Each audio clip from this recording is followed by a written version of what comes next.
నమస్కారం. చూడండి చేయండి కార్యక్రమానికి స్వాగతం. ఈనాటి చూడండి చేయండి కార్యక్రమంలో మనతో ఉన్నారు లక్ష్మి అనురాధ గారు. మరి అనురాధ గారు ఈ రోజు మనకు ఎలాంటి డిజైన్స్ పరిచయం చేయబోతున్నారో ఇప్పుడు తెలుసుకుందాం. నమస్కారం అనురాధ గారు. నమస్కారం అండి. ఎలా ఉన్నారు? బాగున్నాను. ఎక్కడి నుంచి వచ్చారు? దిల్షుక్ నగర్ నుంచి వచ్చాను. ఓకే, ఏం చేస్తూ ఉంటారు మీరు? హౌస్ వైఫ్ అండి. హౌస్ వైఫా? మరి ఈ రోజు మా సకులకి ఏం డిజైన్స్ పరిచయం చేయబోతున్నారు? ఈ రోజు నేను ఇండియన్ ఫ్లాగ్ డిజైన్ వాటర్లో ఎలా ఫ్లోటింగ్ ఫ్లవర్స్ అరేంజ్ చేయాలో చూపించబోతున్నాను. ఓకే, ఇండియన్ ఫ్లాగ్ ని ఫ్లవర్స్ తోటి అరేంజ్ చేస్తున్నారు వాటర్ లో. అవునండి. ఓకే, మరి వీటికి ఏమేమి కావాలో చెప్తారా?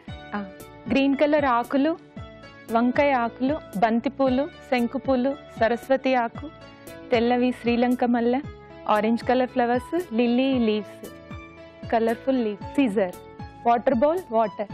ఓకే, మరి కావాల్సిన వస్తువులు చూసాం కదండి. ముందుగా ఏం చేయాలి? ముందుగా గ్రీన్ లీవ్స్ తో ఫస్ట్ బేస్ వేసుకోవాలి. ఓకే, చేయండి.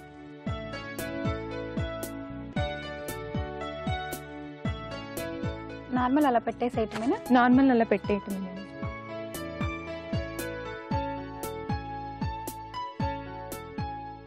అనురాధ గారు, మీరు హౌస్ వైఫ్ అని చెప్పారు కదా, మామూలుగా ఖాళీ టైంలో ఏం చేస్తూ ఉంటారు? ఖాళీ టైంలో ఇలాగే క్రియేటివ్గా ఏం చేయొచ్చా అని ఆలోచించి ఇవి చేస్తుంటానండి. అసలు ఈ థాట్ ఎలా వచ్చింది మీకు? అంటే ఫ్లోటింగ్ ఫ్లవర్స్ తోటి ఇలా ఫ్లోట్ అవుతున్నప్పుడు డిజైన్స్ అరేంజ్ చేయటం అలా? ఈ మధ్యకాలంలో అందరూ ఈశాన్యం మూల వాటర్ బౌల్ పెట్టి వాటర్ పోసి ఫ్రెష్ ఫ్లవర్స్ అరేంజ్ చేస్తే మంచిది, శుభం అంటున్నారు కదా. అందుకని నేను కూడా ఒక బౌల్ కొని పెట్టడం మొదలు పెట్టాను. ఉట్టిగా పెట్టడం దేనికి, ట్రై చేద్దామని రకరకాల డిజైన్స్ చూద్దామని చేస్తున్నాను. దొరికే పూలతోటి, ఆకులతోటి. అలా వచ్చి ఆకులతో మొత్తం నింపేశారు కదా? అవునండి. ఓకే, ఇక్కడ గ్యాప్ లేకుండా సెట్ చేసేయాలా? తర్వాత ఏం చేయాలి? ఆరెంజ్ ఫ్లవర్స్ ఉన్నాయి కదా, వీటిని ఫస్ట్ పైన ఫ్లాగ్ కలర్ ఆరెంజ్ కదండి, స్లాంటింగ్ గా ఎగురుతున్నట్టు లైన్ పెడతాను. ఓకే, ఫ్లాగ్ ఎలా అయితే ఇట్లా క్రాస్ గా వస్తుంది కదా, అలా ఆరెంజ్ కలర్ ఫ్లవర్స్ తోటి లైన్ పెడతాను.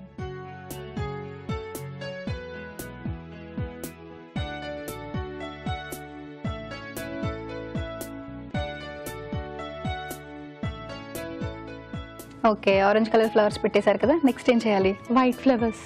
ఓకే, ఫ్లాగ్ లో next colour. Next colour.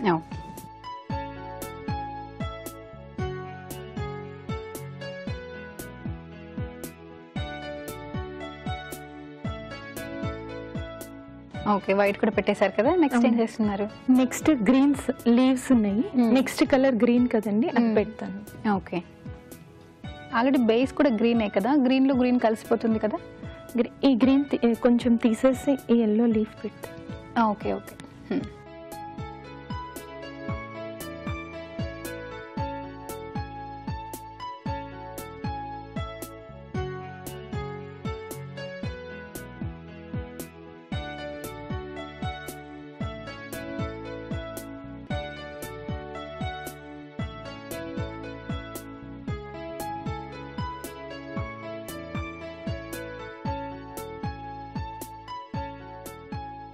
Srilakshmi గారు, మొత్తం ఫ్లోటింగ్ అరేంజ్మెంట్ అయిపోయిందండి.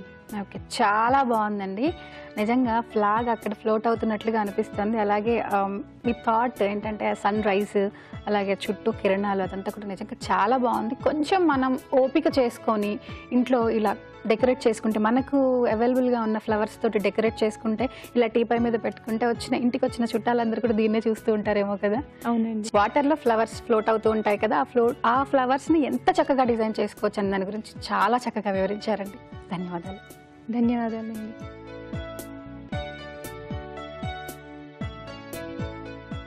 చూసారు కదా సకలు, అనురాధ గారు వాటర్ లో ఫ్లవర్స్ ని ఎంత చక్కగా డెకరేట్ చేసుకోవాలో చాలా చక్కగా చూపించారు కదా. మరి మీరు కూడా ఇలానే సరికొత్త డిజైన్స్ ని పరిచయం చేయాలంటే మీరేం చేయాలి? మాకు ఫోన్ చేయాలి. మీరు మాకు ఫోన్ చేయవలసిన నెంబర్ 040223556540కి కాల్ చేసి చూడండి చేయండి కార్యక్రమంలో పాల్గొనండి. ఇది ఈనాటి చూడండి చేయండి కార్యక్రమం. మరో ఎపిసోడ్ లో మళ్ళీ కలుసుకుందాం. అప్పటి వరకు సెలవు. నమస్కారం.